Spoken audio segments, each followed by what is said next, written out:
I'm going to show you in this video how NASA faked zero-G without a vomit comet or a zero-G plane. Now, I've heard a lot of theories from other flat earthers of some big energy, fieldy, sound wavy thing that pushes matter up in the air through sheer energy. But to be honest, some of the theories did sound like two healthy choices to me.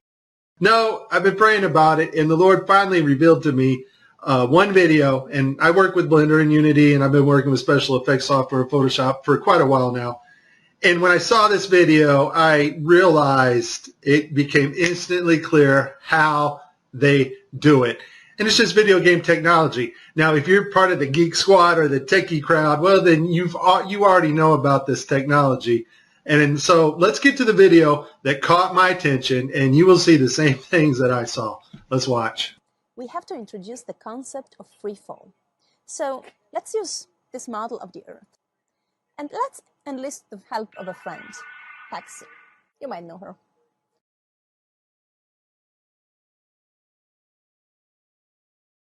So what is significant about this video is, number one, it was live to school children.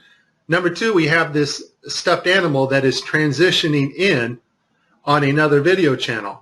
And the actor is able to reach up and grab this doll in real 3D space and manipulate this doll with their hands. And so the only way you're going to pull that off is with one technology. And that technology is virtual reality. More importantly, though, something called augmented virtual reality. Now, before 2012, NASA used masking techniques much like we do in Photoshop and After Effects. But now we're able to simulate water and objects live in real 3D space. So we're able to take models of things that are photorealistic and rotate and move them while we are going live. Before, we used to have to render these effects frame by frame by frame, and it took extremely long amounts of time. In this video here I made last year, I'm using Sony Vegas, and I was just playing around with the masking capabilities of Sony Vegas. I don't even know why I saved this video, but here I'm standing in the kitchen and I'm just lifting up this trash can to make it kind of look like it's floating. And I didn't do a lot of work on this. It was just something I wanted to see real quick. But that is a masking effect to get another effect. We now have the technology to simulate water, materials, fabrics live in real 3D space with virtual reality, but better yet, augmented virtual reality. And all augmented virtual reality is taking the objects in 3D space from a virtual reality world and putting them in our world on another screen, which we can see, manipulate, and touch with virtual reality contacts or glasses. In this next segment, I'm going to show you how NASA grabs objects in 3D space, rotates them around, manipulates them. They can do this with water, with cloth, anything. And the cool thing about it is we can take what they're doing, what they're seeing with their contact virtual reality augmented lenses, and put that on a separate video layer live. Yes, live. And do it all in real time. So I'm going to show you what it looks like to them as they're grabbing objects and manipulating them. And then I'm going to show you Microsoft's HoloSense video, their demonstration at E3 a couple years ago, of bringing a virtual reality into our world. And it is simply amazing. Let's watch. Specifically, how HoloLens can turn every room of your house into a personalized video game level. But today, we want to take mixed reality one step further. So we've got something new to show you. Holograms you can hold.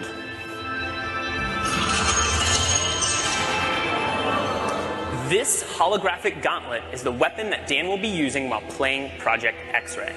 You'll notice that as he moves his arm, the hologram moves as well. This is a wearable hologram.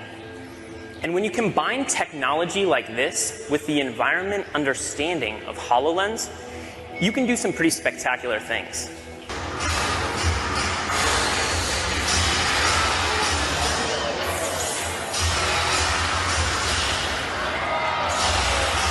And can even use his shield to defend himself.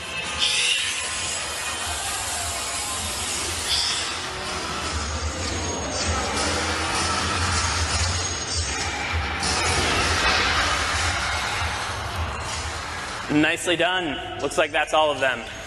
In 2012, NASA got tired of faking weightlessness by using the zero-G plane, better known as the Vomit Comet. So in 2012, they started soliciting companies that specialize in real-time augmented virtual reality so that they can fake weightlessness and floating objects in the air in real time. Simply the cost of the plane and the safety concerns and the fact that they weren't very good at it. They didn't go to Hollywood, which most of Hollywood's effects are post-processing. That's after the video is made.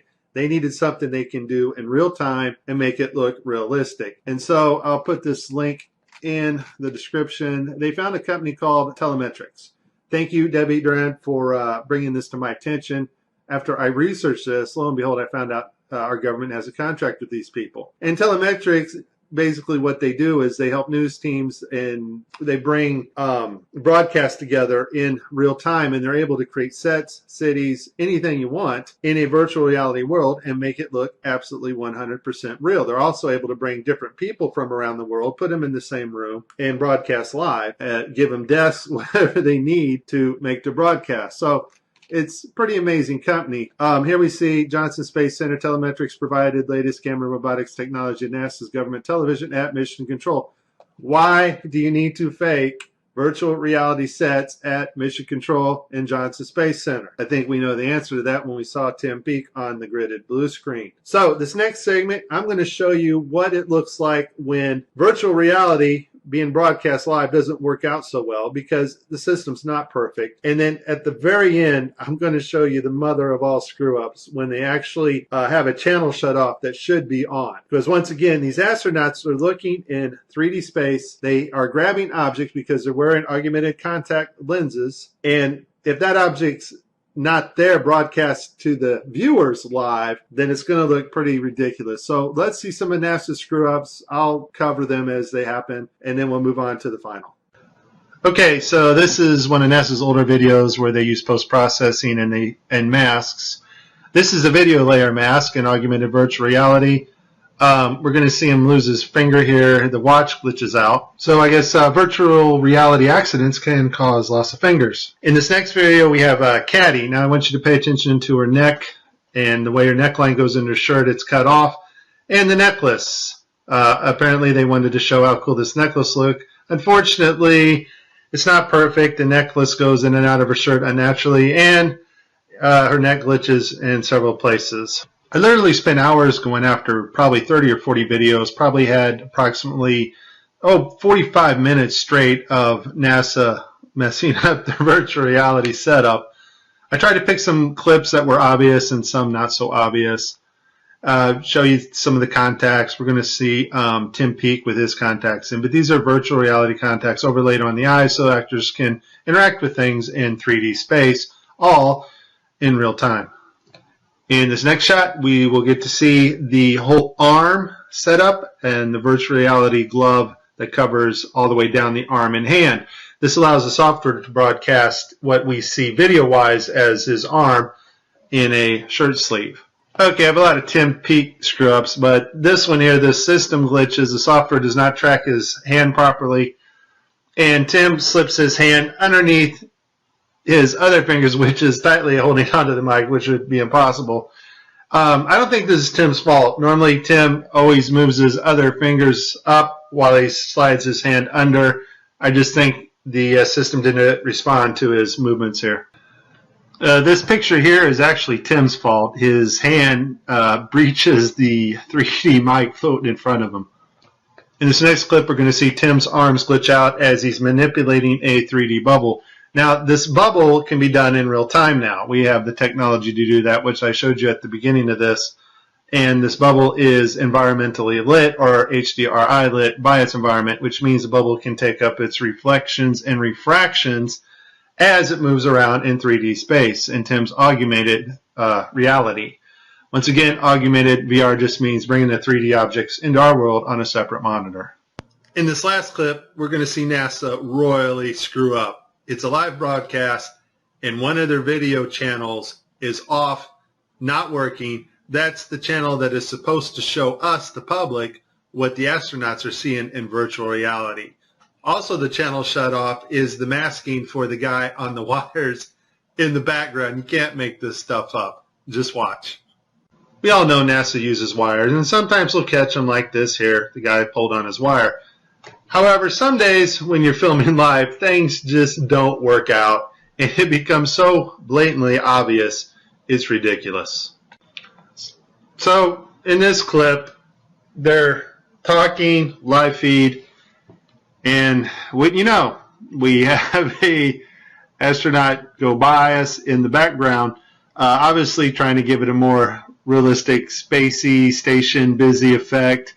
The only problem is the camera that was supposed to mask this harness out, or the video feed, is not working. And so we see the guy come flying along in a harness on his wires. Pretty amazing. But that's not all that goes wrong here.